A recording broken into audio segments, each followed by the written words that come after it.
Soy Fernando Díaz Villanueva, hoy es 11 de abril de 2023 y esto es La Contracrónica.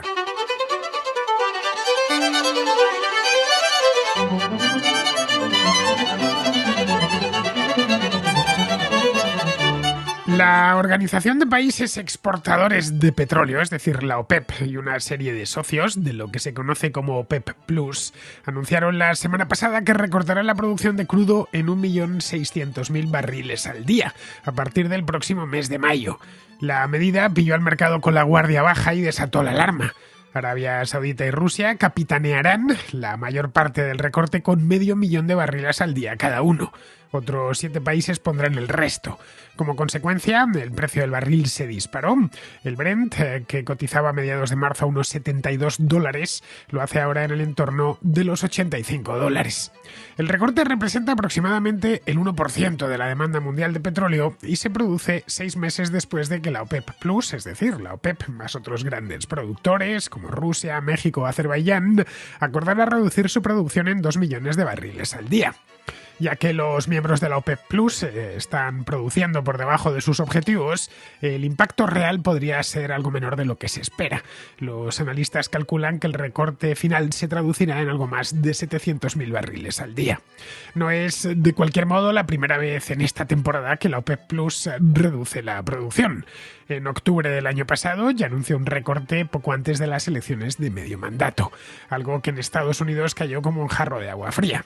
En aquella ocasión, el Brent llegó a rozar los $100 a principios de noviembre.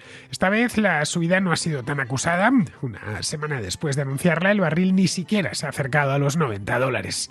Eso posiblemente se deba a que el mercado internacional de crudo no está sometido a la misma tensión que hace 6 meses. En octubre, los inventarios de los países de la OCDE estaban un 10% por debajo del promedio de los últimos 5 años. Ahora solo están un 3% por debajo. El recorte de producción es especialmente inoportuno, ya que precede a la temporada veraniega, momento en el que el consumo de combustibles para el transporte crece mucho en el hemisferio norte. Coincide además con un problema de suministro en Irak, que ha tenido que cerrar temporalmente por un litigio, una cuestión legal, un oleoducto por el que discurrían casi 500.000 de barriles al día. A modo de remate, la economía china se está recuperando y con ella la demanda de petróleo. Esto lleva a pensar a los analistas que de aquí a fin de año podría haber un déficit de suministro de unos 2 millones de barriles al día. Con todo, lo más llamativo es la rapidez con la que el grupo tomó la decisión y sobre todo con el sigilo con el que lo hicieron. Todos necesitan un barril lo más caro posible, pero sin que llegue a superar los $100, ya que eso enfriaría demasiado la demanda internacional y les metería a ellos en problemas. Esto lleva a pensar que lo mismo que han decidido reducir la producción de forma unánime y a gran velocidad, podrían llevar a cabo el movimiento inverso si fuese necesario. A corto plazo, para los principales consumidores es una pésima noticia, ya que la economía atraviesa problemas y la inflación sigue muy alta. Supone además un varapalo diplomático para Estados Unidos, que observa cómo Arabia Saudita va cada vez más a lo suyo, persiguiendo sus propios objetivos en función de sus intereses. A nadie se le oculta en la Casa Blanca que esto llega solo unas semanas después del restablecimiento de las relaciones diplomáticas entre Irán y Arabia Saudí, en un acuerdo auspiciado por China. El vínculo entre ambos países sigue siendo fuerte, pero en muchos aspectos ya no es el que era.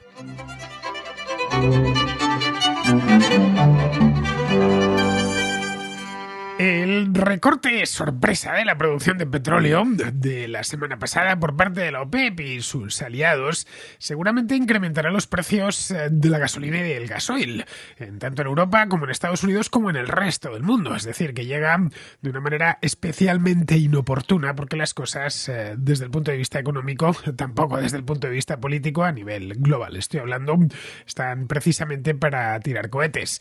Tanto la Reserva Federal como el Banco Central Europeo como el Banco de Inglaterra, en fin, los principales bancos mundiales, centrales quiero decir, están luchando denodadamente por reducir la inflación sin desencadenar una recesión y que empiece gente a engrosar la lista de desempleados. Esta medida nos recuerda también que se ha abierto una grieta entre Estados Unidos y Arabia Saudita, una grieta que se va ensanchando. Arabia Saudita es el principal productor de la OPEP. Arabia tiene, por lo que vemos muy claro, sus propios intereses y el primero de ellos es que el petróleo esté lo suficientemente caro como para que le salgan las cuentas a su gobierno. Arabia Saudita depende, completamente está encadenada a las exportaciones de petróleo. Hoy por hoy su gobierno no quiere que siga siendo así dentro de 10, 15 o 20 años, pero hoy por hoy es así. Su principal, por no decir el único, producto de exportación que tienen.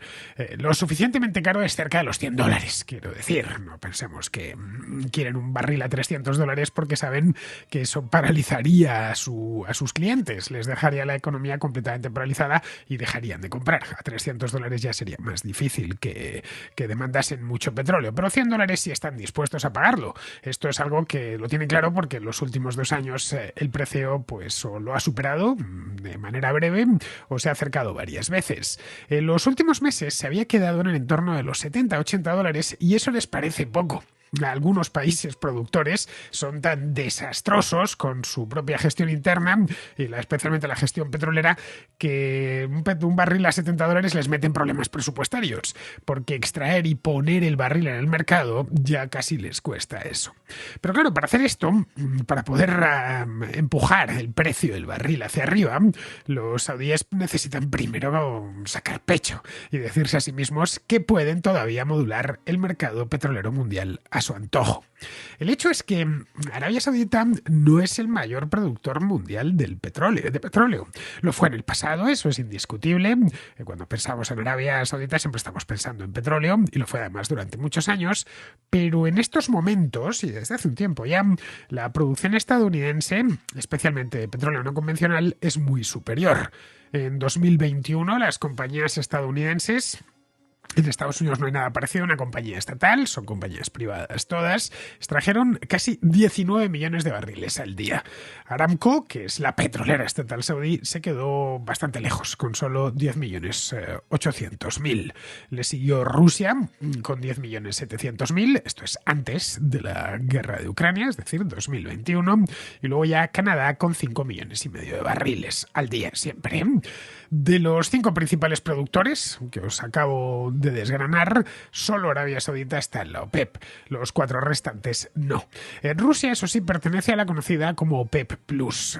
Es una especie de expansión informal de la OPEP que existe desde hace ya muchos años, en la que entran otros países como México, por ejemplo, Azerbaiyán, Malasia, está Kazajistán también. No están en la OPEP ni quieren estarlo, cada uno tiene sus motivos para no estarlo, pero en ocasiones actúan de forma coordinada con este cártel. Pues bien, la semana pasada, como os contaba al principio, la OPEP Plus anunció que reduciría de forma coordinada la producción de petróleo en 1.660.000 millones de barriles al día. Esto incluye un recorte previamente anunciado por Rusia de otro 500.000 de barriles al día. Este recorte ya os lo conté en una contracrónica de hace un par de meses. Algunos de estos barriles, de este 500.000 de barriles al día, probablemente iban a salir del mercado de cualquier manera, ya que Rusia tiene muchos problemas para colocar su producción, tanto la de gas como la de petróleo, no digamos ya la producción industrial, debido a las sanciones occidentales. Habida cuenta de los problemas de suministro que tiene ahora mismo Irak, Irak figura entre los, no está en el top 5, pero sí está en el top 10, fue el sexto país con una mayor producción de petróleo en el año 2021. Produjo exactamente 4 millones, lo tengo aquí, 149.000 barriles cada día. Es decir, no está nada mal, está por encima de Brasil o por encima de los Emiratos Árabes Unidos. Pues bien, tienen un oleoducto en este momento cerrado, un oleoducto que va por el norte, a causa del litigio con los kurdos.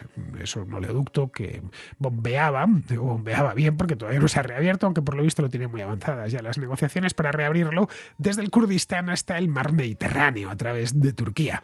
Bien, pues teniendo en cuenta que hay este problema añadido que no sabemos cuándo se resolverá, lo último que leí hace unos días es que estaban ya en vías de solucionarlo, el recorte de la producción mundial de crudo en los próximos meses será de alrededor 1 millón de barriles al día, seguramente un poco menos, entre 800 900 mil millones barriles al día aproximadamente. Esto es lo que estiman los analistas. Pero claro, ahí están haciendo de futurólogos y ya sabéis que la futurología no existe. Nadie sabe realmente lo que va a pasar. Bien, no es la primera vez que la OPEP se pone en este plan. Hace unos meses, en octubre del año pasado, 2022, hice un programa, de hecho, para contároslo. Sus miembros ya acordaron recortar la producción, cuando el Brent se pagaba en aquel entonces a unos $80, más o menos, por barril. Un precio que era demasiado alto como para meterse en recortes de producción. $80 estaba muy por encima de lo que se ha venido pagando por el barril desde finales de 2014. El anuncio estaba pensado además y concebido para pillar por sorpresa al mercado, que cundiese un poquito el pánico, no demasiado, pero sí un poquito, y sobre todo, y lo más importante, era que los precios repuntasen. Les funcionó, pero no demasiado tiempo y seguramente no en la medida en que ellos esperaban. No fue capaz este anuncio de llevarse el barril a los $100. Vamos, a finales de septiembre tengo el gráfico de precios aquí, estamos con el Brent, se estaba pagando a $76 los últimos días de septiembre, un mes más tarde superaba por poco los 90 y luego ya, y eso se empalmó con la primera semana de noviembre, que fue la de las elecciones de medio término. Luego empezó ya a caer para estabilizarse de nuevo la horquilla entre los 70 y los $80, que es donde se ha mantenido durante todo el invierno boreal. No lo sé, quizá por eso mismo han decidido dar un nuevo empujón. Ya que la otra vez no les funcionó como ellos pensaban, pues van a dar otro empujoncito a ver si ahora les sale, anunciando un nuevo recorte. Esta vez un recorte más ambicioso, porque incluye a sus socios ocasionales de la OPEP+. La situación, eso sí, es algo diferente a cómo estaba hace 6 meses y que os contaba en aquel programa. En Estados Unidos no quieren volver a reponer su reserva estratégica hasta que no quede el petróleo por debajo de los $70. Eso es lo que ha dicho el gobierno allí, cosa que se resiste a suceder. Bajó hasta los 66 durante unos días. Sigo mirando la gráfica, pero esto fue tras la quiebra, por lo que estoy viendo, tras la quiebra del Silicon Valley Bank. Esto es a mediados de marzo. Pero luego nada, repuntó de nuevo. Los saudíes aseguran que su única intención es estabilizar el mercado, que ellos no quieren ni mucho menos paralizar el crecimiento económico mundial, del que dependen, obviamente, que quieren estabilizar el mercado del crudo, del que son tan dependientes, claro está. Pero es poco probable que la decisión de la OPEP se deba únicamente a la preocupación por la estabilidad de este mercado.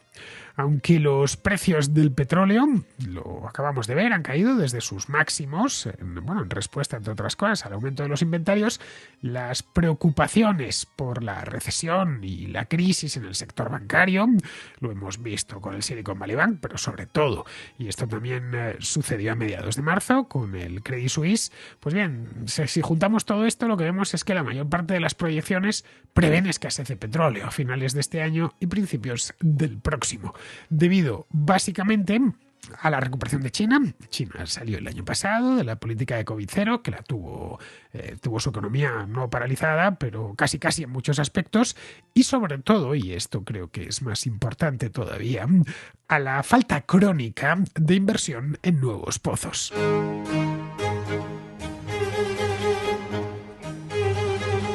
El recorte, que entrará en vigor el próximo mes de mayo, es decir, dentro de 20 días, pondrá las cosas aún más difíciles, porque es casi seguro, ya digo, no se puede saber exactamente lo que va a pasar, pero es casi seguro que los precios subirán. No sabemos cuánto, pero que van a subir es una cosa que todos dan por descontado. La idea de los saudíes es que suban, pero no tanto como para inducir una recesión en sus clientes. Para ellos eso sería una tragedia. Si suben lo suficiente, su clientela seguirá demandando más o menos lo mismo. Si suben lo suficiente en función de sus intereses, claro. Suben un poquito, ¿no? Es decir, si está a 80, pues que se ponga a 100 o a 95. Eso hará que que la demanda se reducirá un poquito, pero no demasiado. Seguirán demandando en grandes cantidades, pero eso sí, pagando algo más por el barril. En el caso de que se reduzca un poco el consumo, consumo lo compensarán vendiendo más caro. Bien, esa y no otra es la intención fundamental de este recorte. Pero su importancia va mucho más allá de precios más altos en las gasolineras. Aunque eso sí, esto evidentemente pues es lo que más cerca nos cae a los simples consumidores, que tendremos que pagar más para llenar el depósito. Si vamos algo más al fondo de la cuestión, nos encontramos con que si Arabia Saudita ha decidido tomar este camino, 2 veces seguidas, con 6 meses de diferencia, aplicando una rebaja tan grande en la producción, es porque le hace falta el dinero, por ninguna otra razón. Mohammed bin Salman necesita financiar su agenda de reformas económicas internas, la que se llama Visión 2030, no confundir con la Agenda 2030, eso es la de la ONU, que es una agenda pues muy ambiciosa y sobre todo muy costosa. O sea, a diferencia de la Agenda 2030, que no deja de ser una declaración de intenciones, la Visión 2030 es un programa presupuestado y con unos planes muy claros. La inversión de la Visión 2030 de Arabia Saudita se cifra, para que nos hagamos una idea, en una inversión de 3,2 billones con B, de dólares para diversificar la economía saudí de aquí a 2030. Es decir, que no tengan que depender tanto de los pozos petrolíferos. Ese dinero, hoy por hoy, el reino de Arabia Saudita solo puede sacarlo a Aramco, que es la petrolera estatal, como os decía antes, y lo necesita además con urgencia, porque aunque el año 2030 nos parezca que está muy lejano, lo cierto es que no está tan lejano, está a 7 a menos ya de 7 años vista.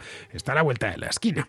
Los saudíes, además, no son ajenos a los esfuerzos que están haciendo sus principales clientes, tanto en Oriente como en Occidente, para ir sustituyendo los derivados del petróleo en el transporte. El petróleo hoy se emplea para infinidad de cosas, pero sobre todo para el transporte. En Europa concretamente se genera ya muy poca electricidad con fuel oil, es decir, con derivados directos del petróleo. Se genera electricidad pues con gas natural o directamente con hidroeléctrica, renovables, energía nuclear, etcétera, pero no se tiene esa dependencia que se tenía en 1973 con la primera crisis del petróleo. Hoy el petróleo se nos va en los vehículos de combustión, vamos, en los coches, los autobuses, los camiones, los ferrocarriles en muchos casos y no están electrificados, en el transporte en definitiva. Y aunque para la descarbonización completa aún falta mucho más de lo que le gustaría a la Comisión Europea, el proceso ya está en marcha, eso es innegable. La guerra en Ucrania no ha hecho más que acelerarlo y que la Unión Europea se vayan quemando etapas pues cada vez más deprisa. Uno de los grandes temas de los que se ha hablado y discutido a lo largo del último año en los países europeos es ese, el de la famosa y dichosa transición energética, ¿no? Y de los costes que nos va a suponer, etcétera. Pero vamos, que la idea la tienen clara y se están tomando medidas, no solo por parte de los estados, que por supuesto son a fin de cuentas los que mediante sus leyes y regulación dirigen la economía en una dirección u otra, también por parte de las empresas privadas. En fin, que cada vehículo eléctrico para Arabia Saudita es un cliente menos. Cada vehículo eléctrico que hay rodando por nuestras calles y carreteras. Cada nueva norma aprobada por los gobiernos europeos o directamente por el Parlamento Europeo, por la Comisión, para eliminar los motores de combustión interna es una amenaza para su principal negocio. Así que es perfectamente lógico que quieren aprovechar todo lo que puedan el tesoro petrolero que Dios les dio, es decir, que tienen en el subsuelo. No han detenido la inversión, al contrario, la han multiplicado en los últimos años para sacar hasta la última gota de crudo de sus pozos y ponerla en el mercado internacional al precio más alto posible. Eso sí, juegan con fuego y claro, el que juega con fuego ya se sabe, se puede quemar en cualquier momento. Si el barril sube demasiado, la transición energética en Europa se acelerará aún más. Hoy la movilidad eléctrica no es ciencia ficción, como sucedía en los años 70. Hoy es una alternativa algo más cara, cierto es, pero es factible. En fin, en 1973 hubiera sido impensable ver circular por Madrid, por Londres, por París o por Hamburgo un autobús eléctrico. Hoy son bastante comunes en todas estas ciudades. Y quien dice un autobús eléctrico dice infinidad de vehículos eléctricos que circulan por todas las ciudades. Esto en 1973 hubiera sido, y de hecho era, ciencia ficción. Pero en lo que esa transición se acelera, la economía europea lo pagará, claro, ya que aún es muy sensible en 2023 a los vaivenes del precio del barril. Y si el barril sube $10, lo nota inmediatamente, no digamos ya si sube 30 o 40 dólares. Vamos, los efectos sobre la economía son devastadores, especialmente en el apartado inflacionario. Otro elemento a tener en cuenta, no menos importante, es el elemento geopolítico. Más de uno se habrá enfadado en Washington al enterarse del recorte de producción de la OPEP. Vienen a decirles que Arabia Saudita, cuyo peso en las decisiones de la OPEP es crucial, porque es el productor más grande con diferencia, pues está siguiendo ya de una manera bastante clara su propia estrategia diplomática. La relación entre Estados Unidos y Arabia Saudita sigue siendo importante para ambas partes y en líneas generales es buena, tanto por razones económicas como de seguridad, pero ya no es la que era, como os decía al principio. En fin, ahí tenemos un gran pedido de aviones Boeing de la Fuerza Aérea Saudí que acaba de realizar, pero al mismo tiempo que hacen eso, los Bin Salman tratan de diversificar no solo la economía, sino también los aliados. Como vimos hace un par de semanas, cuando analicé aquí el acuerdo de restablecimiento de relaciones entre Irán y Arabia Saudita, que fue algo auspiciado directamente por China, pues aquello nos vino a decir que Arabia Saudí trata de intensificar todo lo más que pueda los lazos económicos y diplomáticos que le unen con China, que es su principal cliente hoy de petróleo, también con Rusia y con sus vecinos del Golfo Pérsico. La distensión auspiciada por China entre Irán y Arabia Saudí es el ejemplo más reciente. Y es un indicador directo de que los estados del Golfo Pérsico ya no pueden contar solo con Estados Unidos. No pueden confiar en que solo Estados Unidos les ofrezca un paraguas protector y mantenga la estabilidad en aquella zona. En un momento en el que hay cada vez más riesgos y problemas, pues, los tenemos entre Occidente y Rusia, entre Estados Unidos y China, entre Irán e Israel, los estados del Golfo perciben cada vez más la necesidad de cuidarse a sí mismos y de velar por sus intereses. Arabia Saudita en particular, que es el país principal en esa zona, quiere garantizar la estabilidad regional mientras hace malabarismos con varios socios. Estados Unidos como proveedor de armas y entrenamiento militar y protección de las vías marítimas alrededor de la península arábiga, China como el mayor comprador de crudo y Rusia como principal socio en la OPEP+. Este recorte, de hecho, no hubiese salido adelante sin el concurso de los rusos, que son, como os decía antes, los segundos productores de crudo del mundo.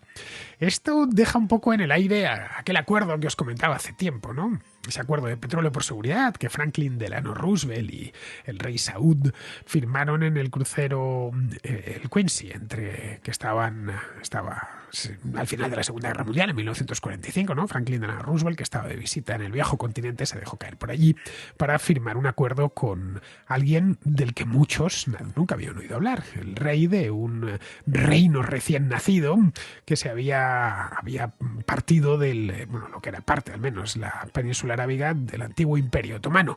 Bien, esto dio lugar a esa alianza nunca escrita del todo entre Estados Unidos y Arabia Saudí.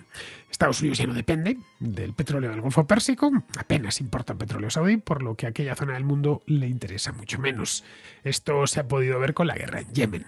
De haberse producido esta misma guerra hace 20 años, año 2000 o en el año 95, pues los estadounidenses no hubiesen dudado un minuto en apoyar a los saudíes, pero ahora se han puesto de perfil, exigiendo incluso al príncipe Mohammed bin Salman que acabe con esa sangría cuanto antes. Esto, evidentemente, refuerza a Rusia, en un momento en el que las potencias occidentales intentan, de manera explícita, perjudicar al régimen de Putin a través de sanciones que restringen sus ingresos por petróleo y por gas.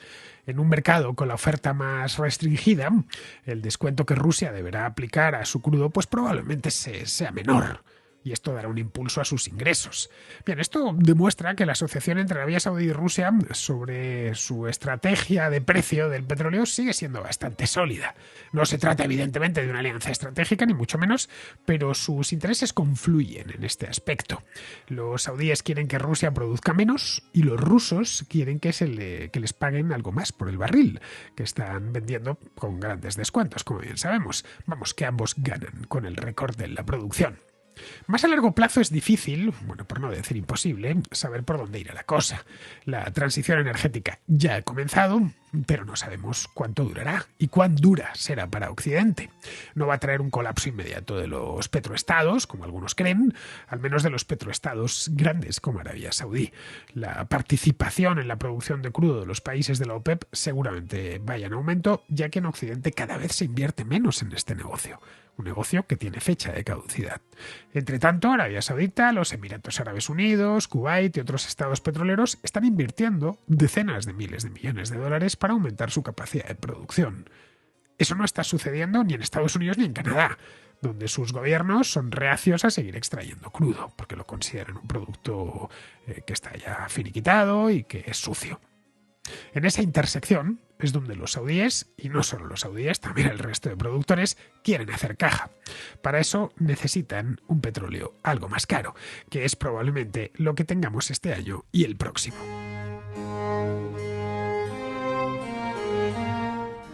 Vamos con la contrarréplica, empezamos con Andrés, que nos trae de nuevo el tema de la gestación subrogada. Y bueno, lo primero, enhorabuena por tus programas, creo que haces un trabajo magnífico y mi mensaje en esta ocasión es referente al tema de la gestación subrogada, también llamada, creo que con más rigor literal, vientres de alquiler. Al hilo del caso que hemos tenido en la prensa patria con Ana Obregón en las últimas semanas y que ha salido, pienso que un par de veces al menos en la contracrónica. En concreto, la semana pasada un contraescucha que era médico se declaraba a favor de la gestación subrogada con algunos límites y tú le decías que más o menos estabas de acuerdo con esto en líneas generales. Entonces yo os quería aportar una visión y una opinión diferente de este tema, creo que contrapuesta a la vuestra y con algunos argumentos que sustentan mi opinión. Yo creo que hay que partir de la premisa de que el comercio de seres humanos es profundamente inmoral. Creo que jurídicamente, pues como la trata de seres humanos. Es decir, si en el comercio tráfico mercantil compramos cosas, bienes, servicios, objetos, todo eso correcto. Pero si la propia persona humana es objeto de comercio, ello constituye trata de personas. En estos casos de vientres de alquiler, gestación subrogada, llámalo como quieras, se establece un contrato en el cual una madre va a dar a su hijo al nacer a cambio de dinero. Eso no es adopción, eso es compraventa de un ser humano, es muy evidente. Quien sea el padre de ese hijo, es decir, de quien sea el semen utilizado para la gestación, creo que no altera de ninguna forma el hecho de que vas a vender el hijo por dinero y eso es profundamente inmoral. Además, si la inseminación no fuese artificial, sino natural, pues tampoco cambiaría el hecho de que establecer en un contrato que vas a dar al hijo nacido por parte de su madre, recibiendo la madre dinero a cambio del embarazo y del parto, pues es que no modifica ni un ápice, repito, el hecho de que estás vendiendo a un ser humano. El hijo o su madre lo ha dado a cambio de dinero. Aunque el óvulo sea ajeno, no sea de la madre, eso también puede pasar, ello tampoco implica que la madre no sea madre, es decir, un óvulo inseminado, no va a crear al niño si no pasa 9 meses en el vientre materno. En esos 9 meses el cuerpo de la madre gestante le da la vida, le da el alimento, lo constituye como persona. Es su hijo, es un hecho que no se puede negar y lo está vendiendo. Entonces, bueno, al escuchar vuestras posiciones no quería dejar de aportar la mía al debate porque pienso que también es una opinión legítima y se trata de un razonamiento que creo que mucha gente no alcanza a ver y que es necesario hacer ver para un correcto entendimiento de la cuestión. Por último, y sin ánimo de extenderme, os dejo por aquí algunas dudas morales que me surgen de todo esto, como ¿es ético o moral el trabajo de parir a sueldo? Yo creo que no. ¿Qué pasa si en el segundo o tercer mes del embarazo se detecta que el bebé viene con problemas, imagínate síndrome de Down, cualquier otro, y el contratante ya no quiere al niño y la madre gestante tampoco, lo matamos? ¡Qué barbaridad! ¿Acaso estas técnicas y contratos no deshumanizan al ser humano? Yo creo que sí, que lo desnaturaliza y lo deshumaniza. ¿En qué medida no nos estamos aprovechando de mujeres que tienen problemas, afecciones que hacen que busquen ganar dinero vendiendo hijos? Esto sería extenso, prolijo de analizar, habrá muchísimas casuísticas distintas, pero hay que pensar, bueno, pues que lleva una mujer de cualquier estatus o posición social a dedicarse a este, entre comillas, trabajo. ¿No estamos robando la dignidad al ser humano al usar el cuerpo humano como instrumento del comercio? Yo creo que sí. Otra pregunta no menor. ¿Qué pasa con el respeto al vínculo entre la madre o el hijo? ¿O qué sentimientos tendrá el hijo cuando crezca y sepa la verdad? Es decir, que fue objeto de un contrato de compraventa. A ver, otra pregunta. ¿No es una situación de esclavitud que durante 9 meses el cuerpo de una mujer esté dedicado al cumplimiento de un contrato? Bueno, en fin, ya que el niño es objeto de una transacción comercial, otra pregunta, ¿se puede devolver como el que compra un objeto en Amazon? O si luego a los varios años el cliente se arrepiente, ¿qué hace con ese niño? Es que todo esto me parece brutal. A ver, ya de verdad, para terminar, algo que todos deberíamos tener en mente, no existe un derecho a tener hijos, no lo existe. Pero los hijos sí que tienen derecho a ser tratados como personas, no como objetos o como cosas. En fin, Fernando, espero que os parezca enriquecedor mi punto de vista y venga, un abrazo fuerte, adiós. Pero Andrés, a ver, es que en la gestación subrogada no estás comprando un ser humano. No le estás comprando el hijo a alguien, sino la capacidad de gestar. Ese hijo no es su hijo, ha gestado a esa criatura, que es algo bien distinto y lo ha hecho libre y voluntariamente, ya sea por dinero o como un favor. Puedes perfectamente tener un hijo en nombre de otro, porque te lo ha pedido, qué sé yo, una hermana que puede... Bueno, no puede porque es ilegal en España, pero vamos, pongamos por caso que tenemos una hermana que es estéril, que no puede concebir, pero su otra hermana sí que puede. Pues podría hacérselo como un favor a su hermana. Vamos, estoy hablando que no necesariamente tiene que haber dinero por delante, evidentemente. Algo parecido a lo que hacían las amas de cría antiguamente. Las amas de cría eran mujeres que estaban lactando continuamente y que amamantaban a los hijos de otras mujeres. Ya fuese porque estas mujeres no podían dar el pecho, porque no querían, bueno, porque habían fallecido en el parto, algo que era muy común. En el caso de la gestación subrogada, simplemente estás yendo un paso más allá. Estás subrogando no la lactancia, sino la gestación. Que sea una cosa moral o inmoral depende de la persona. La moralidad es personal e intransferible. Lo que a ti te parece inmoral a otra persona le puede parecer de una moral intachable. Si convertimos en ilegal todo lo que nos parece inmoral a título individual, pues dependerá de quién gobierne y podremos ver cómo se prohíbe, qué sé yo, la prostitución, la pornografía o simplemente el bikini, que en España, te recuerdo, estuvo prohibido durante años porque a las autoridades de la época les parecía inmoral, no por ninguna otra razón. El primero que lo autorizó fue el alcalde de Benidorm, en Alicante, y le denunciaron por escándalo público. El alcalde de Benidorm seguramente no estaba a favor personalmente, era un hombre de su época, pero quería que las turistas alemanas o británicas pudiesen ponerse el bikini en la playa. Si a ti no te parece bien la gestación subrogada, y me parece correcto, es un asunto, pues, muy interesante, sobre el que se puede debatir. Pero conceptos como dignidad, no olvides que también son subjetivos. Lo que a mí me parece indigno a ti te puede parecer dignísimo. Respecto a eso de utilizar el cuerpo humano como objeto de comercio, creo que has dicho, pues a ver, eso es lo que estamos haciendo todos los días para ganarnos la vida. Yo empleo para ganarme el sustento, pues mis cuerdas vocales, las estás escuchando ahora, mis ojos, mi cerebro, también las manos, porque tomo muchas notas. Yo hago esto para ganarme la vida honradamente sin vivir a costa de los demás ni agredir a nadie. El repartidor de globo pues utiliza sus piernas para pedalear, el catador de vinos sus papilas gustativas, el pianista sus manos y sus oídos, y así podríamos seguir hasta mañana. La base de la moral es el principio de no agresión. Un ser humano puede hacer con su vida lo que crea conveniente siempre y cuando no agreda física o verbalmente a sus semejantes. A partir de ahí ya puedes levantar el edificio moral que quieras, pero será enteramente tuyo y solo aplicable a ti. Yo, por ejemplo, en este programa no hago publicidad de casinos online, ni de fármacos milagro, lo he dicho en más de una ocasión, porque me parece inmoral, pero me parece inmoral a mí. Ahora bien, me parece correctísimo que otros lo hagan. No quiero imponer mi moralidad ni mi modo de vida a nadie. Tampoco quiero que lo hagan conmigo, claro está. En cuanto a todas las preguntas que te haces, todas muy oportunas, por cierto, son las que se debería estar haciendo el legislador para regular esto, y no para prohibir contratos entre adultos en plenitud de facultades. Bien, vamos ahora con Gonzalo, que vive en Helsinki y que nos habla de las listas abiertas. Tengo que dar las gracias por el programa sobre Finlandia. Es un país que, bueno, está un poco lejos de España, entonces no recibe tanta atención como otros más grandes de la Unión Europea, por supuesto. Tengo que dar la enhorabuena por el buen programa acerca de Finlandia. Y bueno, resulta que yo quería llamar la atención sobre algo interesante en las elecciones finlandesas. En algunos países en los que se incluye Finlandia existen lo que se llaman las listas abiertas, de manera que cada partido presenta a una serie de candidatos a los que se puede votar directamente.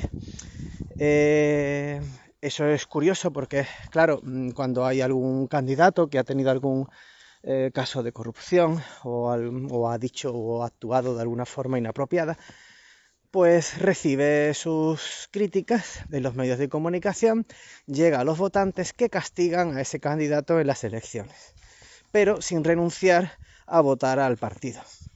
Esto también, o sea, esta forma de votar con las listas abiertas hace que el país se proteja de asuntos de corrupción. Claro que también tiene sus inconvenientes, porque los partidos políticos pueden presentar a un candidato que sea pues muy atractivo desde el punto de vista de los medios de comunicación, de la prensa rosa. Nos podemos encontrar con una modelo o un deportista que no necesariamente tiene un bagaje político, pero sin embargo creo que merece la pena. Me encantaría que en España esto se pudiera introducir. Y bueno, creo que nada más. Quisiera saber la opinión que tienes y también que tienen los oyentes sobre la inclusión de listas abiertas o el mantenimiento de listas cerradas como tenemos hoy en día. Gracias.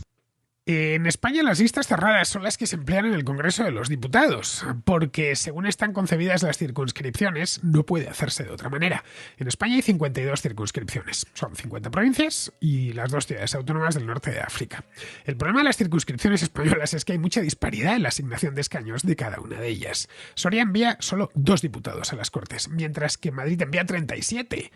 En Soria no habría muchos problemas para ir a un sistema de listas abiertas como el del Senado, pero en Madrid sería una locura. Bueno, más que votar con una papeleta tendríamos que votar con un libro. Imagina la cantidad de candidatos que presentaría cada partido. En el Senado las listas son abiertas porque el sistema de elección es diferente. Los senadores electos son 208, 4 por provincia, 3 en las islas grandes, 1 en las pequeñas y 2 por cada ciudad autónoma, si mal no recuerdo la memoria. Eso permite que en la papeleta del Senado aparezcan 2 o 3 candidatos por partido, dependiendo si la circunscripción es provincial, insular o urbana. Puedes elegir a un máximo de 3. Marcándolo con una X. Le puedes poner la X a los 3 del mismo partido o a 3 de partidos diferentes. Bien, eso, como te decía antes, en el Congreso es imposible de hacer, tal y como están concebidas las circunscripciones. Yo personalmente, ya que me pides mi opinión, soy partidario de un sistema uninominal mayoritario, como el del Reino Unido, que tiene sus defectos, como expliqué en la contrarréplica de este domingo, pero en el que al menos la representatividad es mucho mayor. Los madrileños, tal y como está concebido esto, estamos muy infrarrepresentados. Cuesta muchísimo un escaño en Madrid. Y lo mismo sucede con los barceloneses o los valencianos. En cambio, los sorianos o los turolenses están sobrerepresentados. El sistema uninominal elimina las listas directamente, ya que solo hay un candidato por partido. Votas directamente a la persona. Una persona que a su vez ha tenido que conseguir el puesto de candidato dentro del partido mediante unas primarias o se ha presentado como independiente. Bien, vamos ahora con Nacho, que pregunta si Suiza es un país liberal. Saludos a todos los contraescuchas de uno y otro lado del Atlántico y a ti, Fernando. Y hoy me gustaría saber tu opinión a raíz de una polémica que se dio entre UTBH y Brigada Antifraude, en el que Brigada Antifraude desmentía como falsos unos datos que daba UTBH. Entonces me he ido a la fuente original. En este caso la polémica era en relación a si Suiza es un ejemplo de liberalismo o no. Y en el vídeo original de Brigada Antifraude, pues desmantela ese concepto que tenemos de una Suiza liberal, pues desde varios flancos, porque lo considera una economía que ha partido del proteccionismo y el intervencionismo y la coparticipación pública-privada hasta la situación actual en la que ya tiene unas empresas muy competitivas y se puede permitir la libre competencia con el exterior. Sin embargo, tiene algunos sectores como la agricultura que están tremendamente protegidos, según Brigada Antifraude, con un montón de aranceles. Y bueno, choca con ese concepto. También dice que es un país que tiene una presión fiscal muy parecida a la Argentina, cosa que me ha llamado muchísimo la atención, y que su sistema sanitario no es para nada privado, sino público indirectamente, porque las mutuas privadas, se nutren de subvenciones estatales, y que además eso ha hecho que sea muy cara la sanidad en Suiza. Y otro de los apartados que toca es esta famosa libertad de armas, ¿no? que fue a raíz del que se montó la polémica con UTBH. Y bueno, pues resulta que sí, tienen armas, porte de armas, pero están prohibidas llevarlas por la calle. Bueno, en cualquier caso, sí se permite el tenerlas en casa, en propiedad, pero bueno, no portarlas en la calle como en Estados Unidos, ¿no? A diferencia. Bueno, no sé si conocías, que supongo que sí, a este historiador, que creo que Brigada Antifraude es un historiador, y bueno, creo que es un ferviente polemista y antiliberal. También es anticomunista, no sé exactamente qué tipo de modelo económico defiende, supongo que será algún tipo de socialdemocracia intermedia, no sé. Bueno, el caso es que me gustaría saber tu opinión sobre si Suiza es un buen ejemplo de liberalismo o no. Pues mira, Nacho, no sabía quién era el tal Brigada Antifraude. Al oírtelo decir me ha venido a la cabeza la agencia tributaria y claro, he dado un respingo en la silla. Así que me he puesto a buscar y he encontrado que es un canal de YouTube, que no sé quién llevará, pero he comprobado que la tiene tomada con los liberales. Por lo que he visto, forma parte de esa derecha identitaria y patriótica tan en boga últimamente. He visto también que se ha peleado con Academia Play, con Visual Politik y bueno, y con Sergio últimamente, con el tío blanco entero, vamos. No voy a ver el vídeo ese que me indicas porque dura 20 minutos y tengo cosas más importantes que hacer, pero en líneas generales Suiza es un país muy abierto, con una economía extraordinariamente competitiva y globalizada, en el que impera el Estado de Derecho, se respeta la moneda, existen muchos contrapesos políticos, la justicia es total y absolutamente independiente y también se promueve y se ejerce la democracia directa mediante referéndums, que es la democracia directa es uno de los principios de la Confederación. Vamos, todo esto que te digo es un hecho, no hace falta ni que lo explique. Decir que es un Estado liberal es aplicar categorías incompatibles. No hay ningún Estado liberal porque primero habría que reducir el liberalismo a una ideología cerrada, con una lista de recetas únicas. Cosa que no sucede. Pero bueno, ya sabes que los hay muy categóricos por la red. Gente que necesita moverse en una taxonomía de buenos y malos y que, bueno, por lo tanto necesitan las etiquetas. La realidad es siempre mucho más compleja, más poliédrica y matizada que cualquier etiqueta. Solo los necios funcionan por etiquetas porque eso les ahorra pensar. Lo vemos en la izquierda, pero también lo vemos en la derecha. Bien, pues vamos a terminar ya. Vamos con Pizarro, que nos habla de Yolanda Díaz y su proyecto, el de Sumar. Yolanda quiere muchas cosas en política, pero lo que necesita son votos. Y de momento los tiene prestados de quien la puso a dedo. El día de la fiesta de la democracia, en el que todos estamos invitados a un acto público en el que expresar cómo queremos organizarles la vida a los otros, se verá con qué votos cuenta, lo que vale su sonrisa y si puede seguir con el sumar, trampantojo de acaparar, o se pasa al dividir. Un cordial saludo de Pizarro. Y hasta aquí, queridos amigos, llega la contra de hoy, 11 de abril. Bienvenidos de vuelta a los que hayáis salido de viaje y de vacaciones en Semana Santa. Espero que hayáis descansado y hayáis recargado las baterías porque os queda todavía para que llegue el verano. Bien, para que vuelva la contracrónica me queda exactamente 24 horas porque mañana estaré de vuelta aquí. Hasta mañana.